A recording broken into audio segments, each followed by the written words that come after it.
नमस्कार, वक्त है पंचतंत्र का। आपके साथ मैं राहुल अवस्थी। 2023 का मई जाते जाते और जून आते आते भरी गर्मियों में तत्कालीन गहलोत सरकार ने एक बड़ा निर्णय लिया। तत्कालीन मुख्यमंत्री गहलोत ने राजस्थान में 100 यूनिट तक बिजली मुफ्त देने की घोषणा कर दी। साथ ही साथ 200 यूनिट तक के स्थायी शुल्क को माफ करने का ऐलान कर दिया।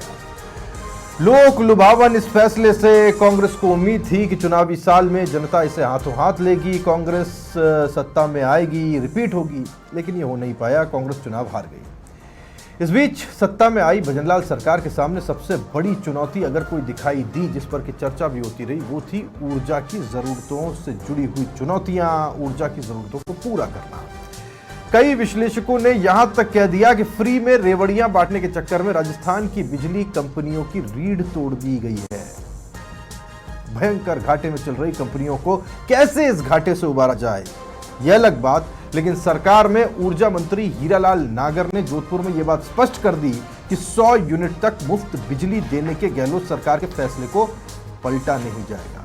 ऐसे में सवाल यह है कि क्या सरकार यह मानती है कि 100 यूनिट तक फ्री बिजली देने से सरकार की जेब पर कोई खास फर्क नहीं पड़ता? सवाल यह भी है कि क्या हाल ही में हुए लोकसभा चुनाव के परिणाम के बाद सरकार किसी भी प्रकार के रिस्क को नहीं लेना चाहती? लोक लुभावन स्कीम्स पर वो नहीं चाहती कोई ऐसी रिस्क हो जिससे कुछ उलट परिणाम देखने को मिले। और सबसे बड़ा सवाल यह है कि ऐसी योजना को जारी रखने की जो कॉस्ट आएगी, सरकार उसे अपनी जेब से कैसे पूरा करेगी? चर्चा के तमाम खास मेहमान हमारे साथ जुड़ेंगे। चर्चा शुरू करें उससे पहले सुनाते हैं आपको कि ऊर्जा मंत्री हीरालाल नागर ने कहा क्या है।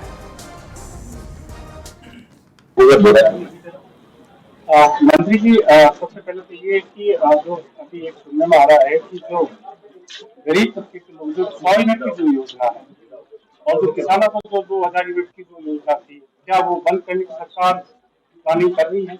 अभी कोई किसी तरह की कोई बंद करने की योजना हमारी नहीं है।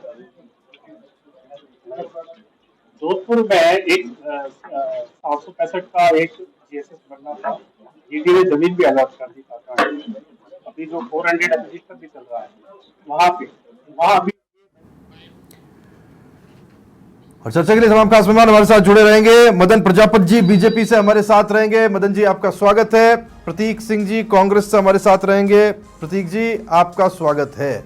मदन प्रजापति जी, मुझे कोई बहुत ज्यादा वक्त नहीं हुआ वो चीज़ याद किए जब आप लोग बोला करते थे, बड़ी तेज तेज कहा करते थे, ये मुफ्त जो बांटा जा रहा है, रेवड़ियाँ हैं, इसका सरकार के ऊपर बहुत नेगेटिव इम्पैक्ट पड़ता है, जेब पर कुप्रभाव पड़ता है।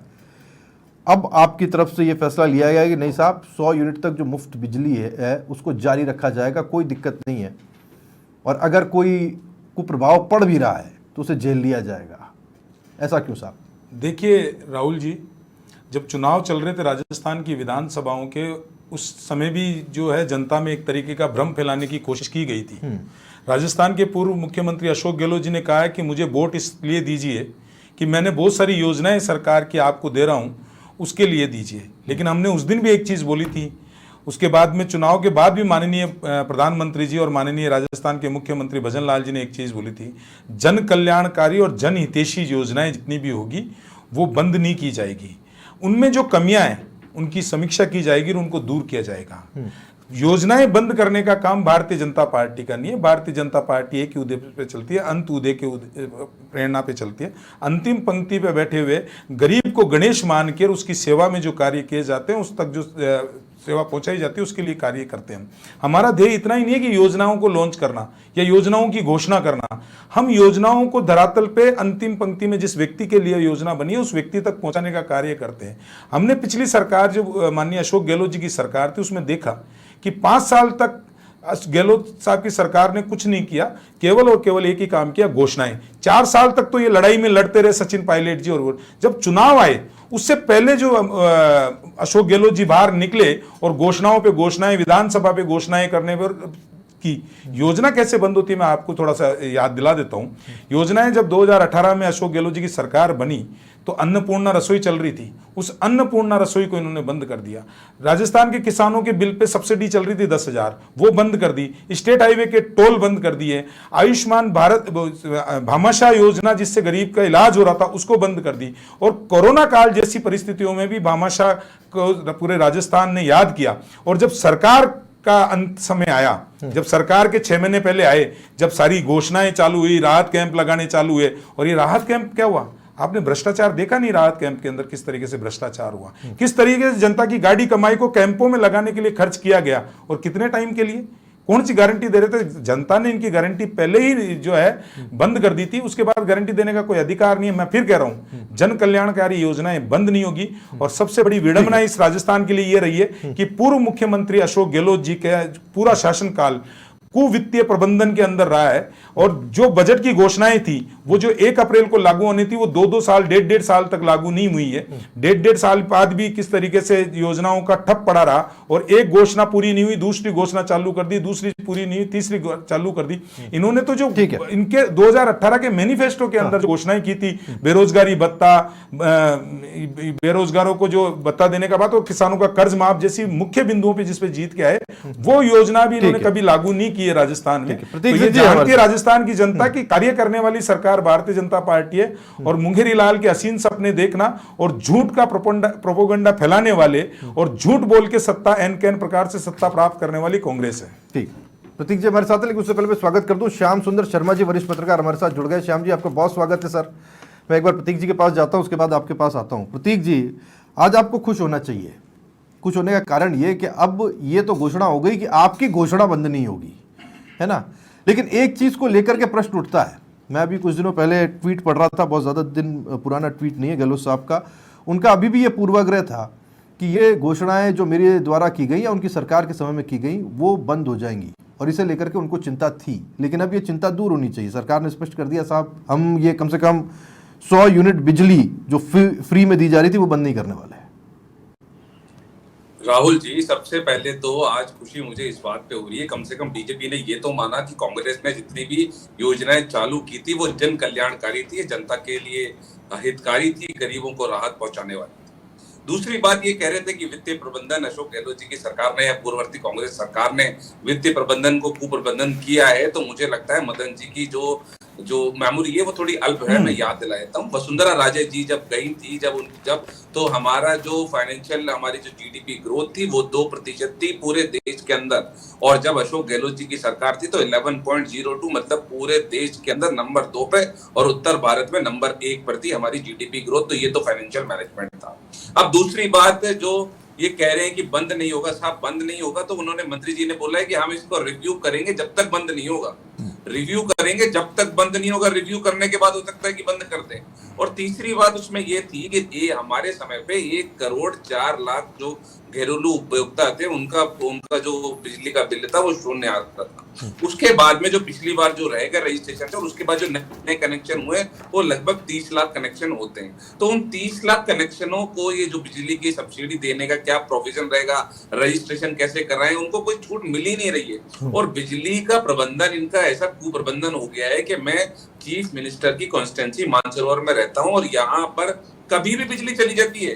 परसों रात को 2 बजे चली गई, 3 बजे चली गई, 4 बजे चली गई। तो इनसे पूरा संभल नहीं रही है सरकार, और उसी का परिणाम ये हुआ कि सरकार बदलने के जस्ट बाद में एक उपचुनाव होता है तो जनता ने इनको हरा दिया। उसके बाद में अभी लोकसभा के चुनावों के साथ में एक उपचुनाव होता है, उसमें भी जनता ने इनको हरा दिया। लोकसभा के चुनावों में जनता ने इनको बता दिया कि आपकी जो सरकार वादे करके आई थी, चाहे पेट्रोल डीजल के दाम का गुजरात और हरियाणा के बराबर करने की बात करें, चाहे बिजली के बात कर लें, चाहे और बहुत सारे जो महिला सुरक्षा की बात करके आए थे, वो सारे मुद्दे आज गौण हो चुके हैं। और ये बोल रहे थे कि आपसी लड़ाई। आपने सुना नहीं क्या कल देवी सिंह भाटी क्या कह रहे थे, उससे पहले इनके नेता और लोग क्या कह रहे हैं। तो आपसी जो सिर्फ टवल है वो बीजेपी के अंदर अब साफ साफ देखने को मिल रहा है। ठीक, आप देवी सिंह भाटी याद दिलाते हैं मुझे, कल कर्नल सोलाराम भी याद आ गए वहां क्या हुआ। पर ठीक है प्रतीक जी, इस डिबेट पे आज जाने की जरूरत नहीं। मैं श्याम सर आपके पास में आ रहा हूं। श्याम सर देखिए, लोग लुभावन घोषणाएं होती रही और मैंने आपने न जाने कितने बजट कवर किए और कितनी घोषणाएं देखी हैं होते हो, आपने तो न जाने कितनी। इसके अंदर मीन मेक निकालने का हमारा काम रहा है। लोगों को क्या फायदा होगा पर हमारी जेब पर क्या असर पड़ेगा, ये हम हमेशा देखते आए हैं। उस वक्त भी पॉइंट आउट किया था, उस वक्त भी हम लोगों ने कहा था कि साहब मुफ्त में अगर दिया जा रहा है तो पहले वो आएगा कहां से, उसका मैनेजमेंट कैसे होगा, वित्तीय प्रबंधन कैसे होगा, ये तय किया जाए। अब ये 100 यूनिट तक बिजली अगर मुफ्त दी जाती है, अगर हम बहुत अच्छे कहना चाहिए फाइनेंशियल स्थिति में होता राजस्थान, तब तो कोई दिक्कत वाली बात नहीं थी। लेकिन आज हम उस स्थिति में नहीं है। आपको लगता है कि इस तरह की योजनाओं को कंटिन्यू करना इस सरकारों की मजबूरी हो जाती है एक वेलफेयर स्टेट में, जहां एक बार अगर कोई घोषणा कर दी जाए तो उसे फिर बदला नहीं जा सकता, रोल बैक करेंगे तो फिर इसके परिणाम बुरे आने का डर होता है। अब देखिए, मैं मदन जी की आज बात सुन रहा था कि कल्याणकारी योजना है, हम उनको जारी रखेंगे। अब देखिए, कल्याणकारी योजना अब आपको कैसे मालूम पड़ रही है मदन जी, मुझे नहीं पता पड़ रहा है कि जिस प्रकार से, मेरा कहने का मतलब है कि ये बात सही कि मैं प्रतीक की बात सुन रहा था, सबको ये छूट नहीं मिल पा रही है। देखिए, जब आपने रजिस्ट्रेशन किए थे उस तक तो मिल गई छूट, अब आप अल्प आय वर्ग वालों को देना चाहते हैं, यहाँ तो सबको मिल रही है। यहाँ तो देखिएगा अगर जिसका बिल 1200 रुपए, करीब 1000 से 1200 रुपए की छूट मिल पा रही है, तो 1000 से 1200 रुपए की छूट क्यों देना चाहते हो बिजली में?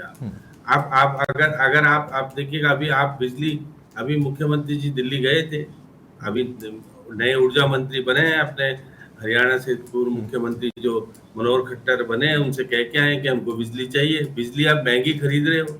अब छूट देने का मतलब है कि आपको जब लोकसभा के चुनाव में जो परिणाम आपको मिले हैं, आपको पता है कि परिणाम का क्या रिजल्ट आप अभी तक, और बिजली राज्य मंत्री जी ने जो कहा है कि भाई हम इसको रिव्यू करेंगे, तो आपने ये स्पष्ट रूप से नहीं कहा कि आने वाले बजट में इस छूट को जारी रखेंगे नहीं रखेंगे। 2024 और 2025 में ये छूट जारी रहेगी क्या? मतलब जी, आप आज यहाँ घोषणा करके चले जाओ कि हम 2024 और 2025 के बजट में इसको बरकरार रखेंगे, क्योंकि अभी तक तो, क्योंकि आपकी योजना नई है नहीं, और पुरानी सरकार की योजना जब तक लागू रहती है, जब तक नया बजट नहीं आता।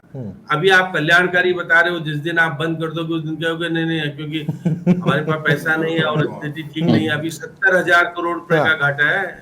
अब आप देखिएगा, जो हमारा बिजली का प्रबंधन है, हम 5 कंपनी बनाने के बाद इस घाटे को कम कर नहीं पाए। देखिए, पहले जिस प्रकार से उदय योजना लाए थे, और उदय योजना में केंद्र सरकार ने 65,000 करोड़ रुपए मदन जी रिस्पॉन्ड करना चाहते हैं, दिया था और जीरो करने की कोशिश की थी, लेकिन फिर वो बढ़कर के आज हम ये हो गया 1,000 रुपए पर व्यक्ति को दे रहे हो, जिसमें देखिए 1.4 करोड़ को दे रहे हो आप। अब आप देखिए कितना बड़ा खर्चा आपके पर महीने का पड़ रहा है, क्योंकि आपको राजनीतिक परिप्रेक्ष्य में ये कहना है कि कोई कल्याणकारी योजना है इसलिए हम उसको जारी रखेंगे। तो मदन जी आज यहाँ घोषणा करके जाओ। ठीक, मदन जी रिस्पॉन्ड करना चाह रहे हैं, श्याम से ले लेते हैं मदन जी का रिस्पॉन्स। हाँ मदन जी।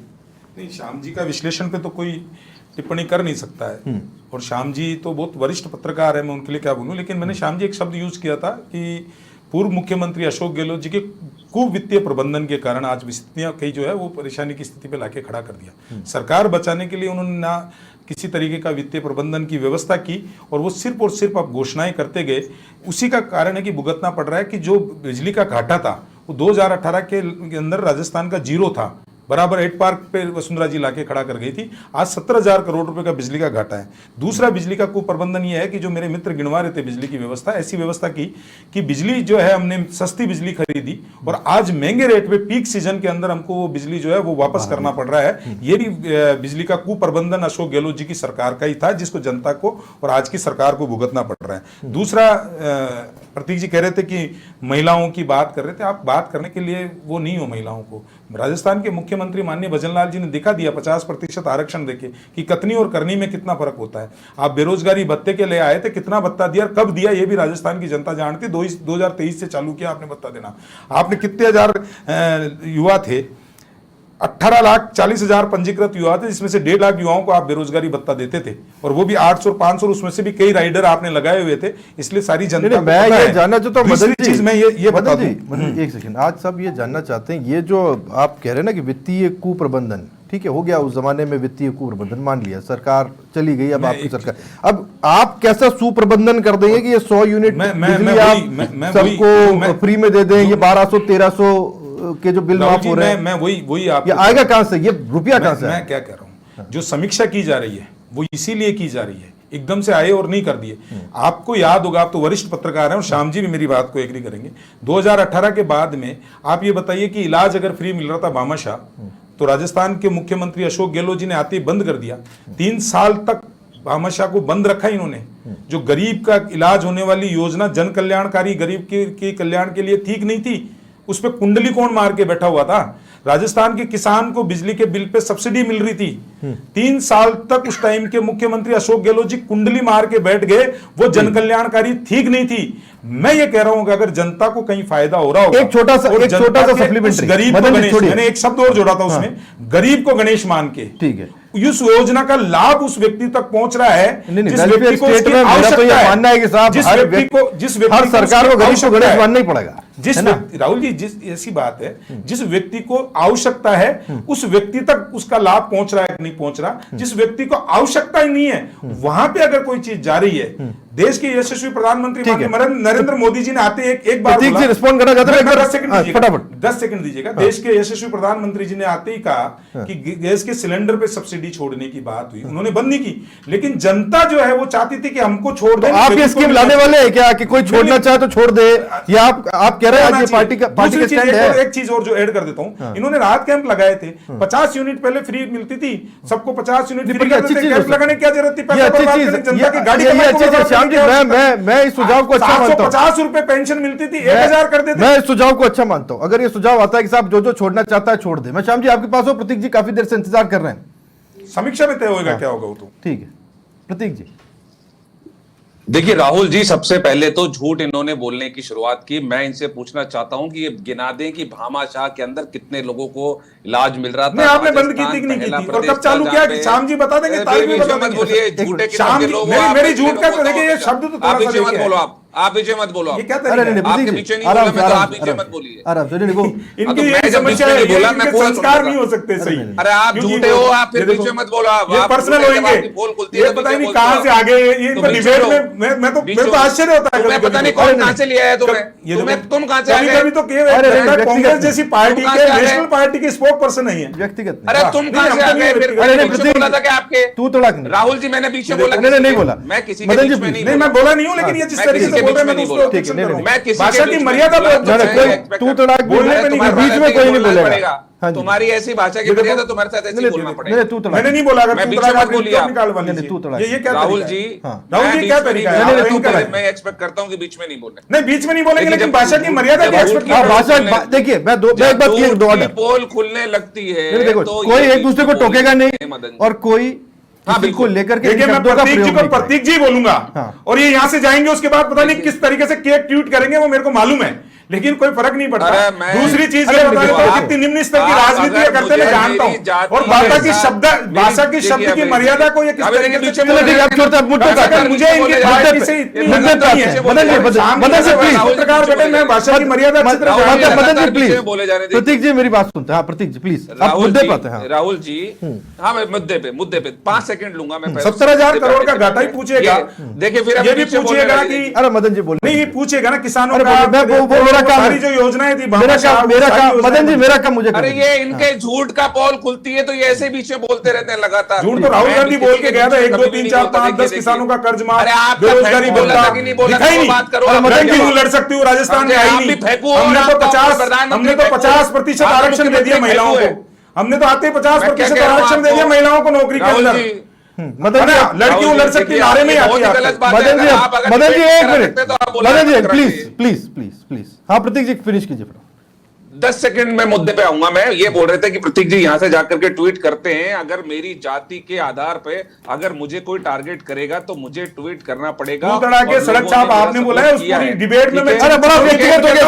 अरे नहीं, अरे नहीं, चुनौती दे रहा हूं आपको। अरे आपकी प्रतीक- जाति पे कोई अरे नहीं प्रतीक किया जी, हो। मदन जी सुनो। झूठ का प्रोपेगेंडा कैसे फैलाते प्रतीक हो, जी और जानते मदन हैं जी सुनो। आप। नहीं नहीं, मेरी बात सुनो, मेरी बात सुनो। कितना झूठ मेरी बात बोल रहे हैं सुनो, आप। प्रतीक जी, मदन जी मेरी अब बात मैं सुनो। मुद्दे पे आता हूं। मेरी हाँ अब मैं मुद्दे पे मुद्दे पे आइए। आता हूं। आप दोनों को मैं साथ में मुद्दे पे बैठाई आ कोई जाता व्यक्तिगत चीज हो तो मैं अलग से बिल्कुल, कार्यक्रम में बिल्कुल हाँ। मैं मुद्दे पे आ जाता हूँ। आइए, अब मैं मुद्दे ये, लेकिन बीच में नहीं बोलेंगे, मैं मुद्दे पे आ जाता हाँ हूँ। बस ठीक। 2018 में ये बोल रहे हैं कि उसकी बिजली कंपनियों का घाटा जो जीरो किया था, तो वो केंद्र सरकार ने मदद की थी। आज केंद्र सरकार मदद कर दे, आज वापस से जीरो हो जाएगा बिजली कंपनियों का घाटा। ये किसानों तभी का हुआ था ना, भी केंद्र सरकार के माथे पे बोलते हैं। पीछे बोलने ये लगे, तो कुप्रबंधन है, आप बोल रहे हैं क्या? ये फिर पीछे बोलने लगे। मदन जी। ये इनकी आदत है बीच में बोलने की, जब इनके झूठ का पोल खुलती है तो बीच में बोलते लगातार। राहुल गांधी की दूसरी बात है, किसानों के मुद्दे की बात कर लेता हूं। किसानों के हमने लगभग 14,000 करोड़ रुपए के किसानों के कर्ज माफ किए, इन्होंने 1 रुपए का नहीं किया। ये बोल रहे थे 19,000 करोड़ लोगों किसानों की जमीन कुर्क हो गई, तो ये मुझे बता दें आज 6 महीने के अंदर कितने किसानों का कर्जा माफ कर दिया उन 19,000 में हम वादा ही नहीं करके आए। तीसरी बात ये कह रहे थे कि सब्सिडी गैस सिलेंडर पे बंद कर दी साहब। 810 रुपए का गैस का सिलेंडर आता था, वो अब 1100 रुपए का करा, फिर 900 रुपए का कर दिया। राजस्थान पहला प्रदेश था जहां पे 500 रुपए का गैस सिलेंडर देना निश्चित किया। फिर ये बोल रहे कि वित्तीय कुप्रबंधन इसको कहते हैं कि जब 2.5% की सब्सिडी ग्रोथ होती है जीडीपी की, या फिर 11.5% की होती है। हमारे समय में 11.02% की सब्सिडी जीडीपी ग्रोथ हम छोड़ के गए हैं। देख लेंगे अब आने वाले सालों में ना ग्रोथ करते हैं, उसके बाद पूछा जाएगा डेफिसिट क्या है। उसके बाद में भामाशाह की अब उसकी भामाशाह वाली और बात कर लेता हूं मैं। ये कह रहे थे कि भामाशाह के अंदर ये इलाज दे रहे थे। मैं चैलेंज के साथ कह रहा हूं, ये नंबर गिना जाए कितने लोगों को रजिस्टर्ड किया था और कितने लोगों को किया। राजस्थान पहला प्रदेश था जहां पे हमने 5 किया, फिर 10 किया, फिर 25 किया, और किसी पर्टिकुलर लोगों के लिए नहीं, किसी पर्टिकुलर हर पैसे वाले के लिए भी, गरीब के लिए भी। जो गरीब आदमी है उनका 850 रुपए सरकार देगी, और जो समृद्ध लोग हैं उनका 850 रुपए खुद देगा। लेकिन गरीब से गरीब और अमीर से अमीर सबके लिए ये नीति लेके आया। और राजस्थान अकेला प्रदेश था जहां पे 95% लोग हेल्थ इंश्योरेंस से कवर। मैं समझ सकता हूं। मैं अब इसमें थोड़ा सुधार की गुंजाइश है, जिसे लेकर के मैं श्याम सुंदर शर्मा जी आपके पास में आ रहा हूं। जो समृद्ध है उसे जरूरत नहीं साहब कि उसको 1200-1500 रुपए का वेवर मिले या ऑफ मिले, नहीं, गलत कह रहा हूं। लेकिन जो जरूरतमंद है, जिसके लिए 100 रुपए, 50 रुपए, 200 रुपए बहुत महत्वपूर्ण हो जाते हैं, उसके लिए वेवर बहुत महत्वपूर्ण हो जाता है। उसकी महीने भर के खर्चे चल जाते हैं, इससे उसका एक बजट सुधर जाता है, उसको कई चीजें होती दिखाई देती हैं, उसके लिए महत्वपूर्ण है। लेकिन जो समृद्ध है, जो दे सकता है या करने में सक्षम है, उनको वेवर किस बात का? नहीं श्याम जी, इसे लेकर के एक कुछ लकीर तो खींचनी पड़ेगी, और या फिर उन्हें सोचना पड़ेगा जो समृद्ध है वो खुद गैस सिलेंडर की जैसे सब्सिडी छोड़ी वैसे ये छोड़ दें। अब तो खैर मिलती भी नहीं है। लेकिन राहुल जी, पहले तो क्या 50 यूनिट तो सबको फ्री मिल रही थी, लेकिन ये राइडर जब 100 यूनिट हुई तो रजिस्ट्रेशन कराने वाले को मिली, बाकी को नहीं मिला। आज भी जैसे 30 लाख जो नए कनेक्शन हुए उसको नहीं मिला, बाकी ने जिससे रजिस्ट्रेशन नहीं कराया, IAS IPS या बड़े जो है। शाम जी, मैंने भी नहीं कराया, मुझे भी नहीं मिलता। मैंने भी नहीं कराया, मुझे भी नहीं मिलती है। अब ये क्या है कि हमको ये पता नहीं था कि ऐसी स्थिति बनेगी। अब लेकिन आज मंत्री जी ने कहा है कि हम रिव्यू करेंगे और ये बजट में लागू रहेगी नहीं। ये मदन जी ने बिल्कुल इस पे कुछ एक शब्द नहीं कहा। कल रिव्यू होने वाला है। अच्छा, मैं थोड़ा ये अपडेट दे देता हूँ। कल गजेंद्र सिंह खीमसर की अध्यक्षता में रिव्यू होने वाला है, और कल आखिरी 6 महीने के जो फैसले थे गहलोत सरकार के, प्रतीक जी के टाइम के, वो सारे के सारे रिव्यू किए जाएंगे। कल सचिवालय में ये बैठक होगी। अब ये सिर्फ खुशी आज तक की तो नहीं है मदन जी कि कल रिव्यू हो और कल फिर वही। देखिए राहुल जी, मैं तो ये कह रहा हूं कि जनता, कहने वाला हूं, मैं शाम जी की बात कर रहा हूं। बजट आएगा 10 तारीख को, जुलाई को बजट आएगा, उसमें अनाउंस होगा क्या? अभी भी देखिए, रिव्यू करने के बाद भी अभी कुछ नहीं कहेंगे वो तो बजट में ही सारी बातें सामने आएगी। बजट की गोपनीयता भी इसी तरीके से। अब देखिए शाम जी, मदन जी की एक बात मैं और बात कर रहा हूँ। देखिए, वसुंधरा राजे ने अपने जमाने में जब भामाशाह शुरू किया था, आयुष्मान योजना को लागू नहीं किया था, आपको पता हो। आयुष्मान योजना को लागू हो गई थी, लेकिन आयुष्मान योजना राजस्थान में लागू नहीं। भामाशाह योजना आपको शासन तो 2018 तक था, 2019 तक MOU करके चले गए थे। तो ऐसी स्थिति में वसुंधरा राजे ने तो अपनी मनमानी की थी। आपको पता, मदन जी आपको याद हो, मुझे तो याद है, आपको पता नहीं याद है नहीं। मुझे सब याद है शाम जी, मैं भी बताऊंगा। जब तक तो MOU करो, उससे 1 साल आगे तक MOU कर दो। बहन भाई का रिश्ता राजस्थान में बरकरार है, प्रतीक जी बोलेंगे नहीं। भाई ने उसको निभाया, भाई ने मना नहीं किया। तो इससे मदन जी, जो आप बार बार बात कर रहे हैं कि देखिए, तो आप श्याम जी कहना क्या चाह रहे थे? सर मैं कह रहा हूँ, आपने बहन भाई का रिश्ता होता है, अब क्या भाई भाई का है क्या?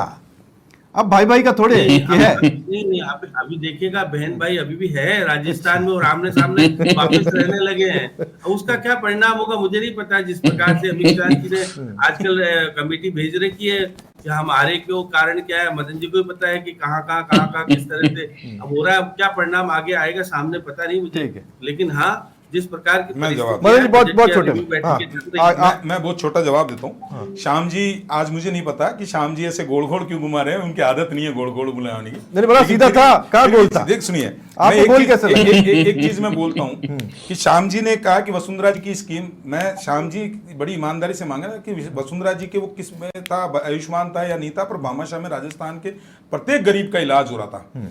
आज अगर आप चिरंजीवी देखेंगे तो 50 तरीके के राइडर है, हॉस्पिटल लेने के लिए मना कर देते थे, भामाशाह में हॉस्पिटल बुला के इलाज करते थे। एक चीज, दूसरी चीज, भाई बहन का रिश्ता था नहीं करता वो तो आपका परसेप्शन है, लेकिन 2018 के अंदर कांग्रेस जीती थी और 2019 में 25 की 25 सीटें भारतीय जनता पार्टी जीत के आई थी। अच्छा, इसलिए आपने इसलिए एक साल आगे के एमयू इसलिए कर दिए थे क्या? अरे सुनिए, मैं दूसरी चीज बोल रहा हूँ, एमयू का दूसरी चीज का बात कर रहा हूँ।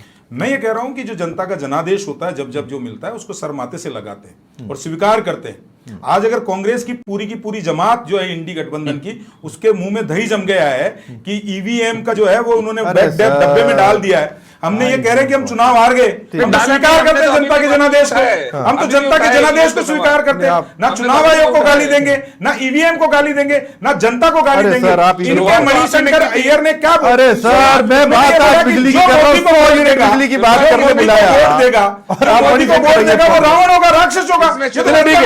छोड़िए आप डिटेल लोकतांत्रिक। मदन जी बहुत शुक्रिया, प्रतीक जी बहुत शुक्रिया, आपका वक्त की थोड़ी सी कमी है, और श्याम सुंदर जी बहुत शुक्रिया आपका आने के लिए। मुझे लगता है ये बिजली है तो ऐसे झटके दे देती है, कई बार डिरेल हो जाते हैं हम टॉपिक से, लेकिन कल का इंतजार करना होगा, क्योंकि कल हो सकता है कि आप इसको जब सुन रहे हो उस दिन ये फैसले होने वाले हों सचिवालय के भीतर अंदर खाने बड़ी सीक्रेसी के साथ में, कि जो रिव्यू हो उसका क्या एडजस्टमेंट होता है या क्या उसे समझाया था। लेकिन फिलहाल 100 यूनिट जो फ्री बिजली है जिनको मिल पा रही थी या फिर जो इसे लेना चाहते हैं, जिन्होंने रजिस्ट्रेशन कराया, उनको ये फ्री मिलती रहेगी, अभी इसे काटा नहीं जाएगा। लेकिन सवाल वही है, ये पैसा अगर तब नहीं आ सकता था तो अब आएगा कहां से? आज ये था हमारा पंचतंत्र। देखते रहिए समाचार।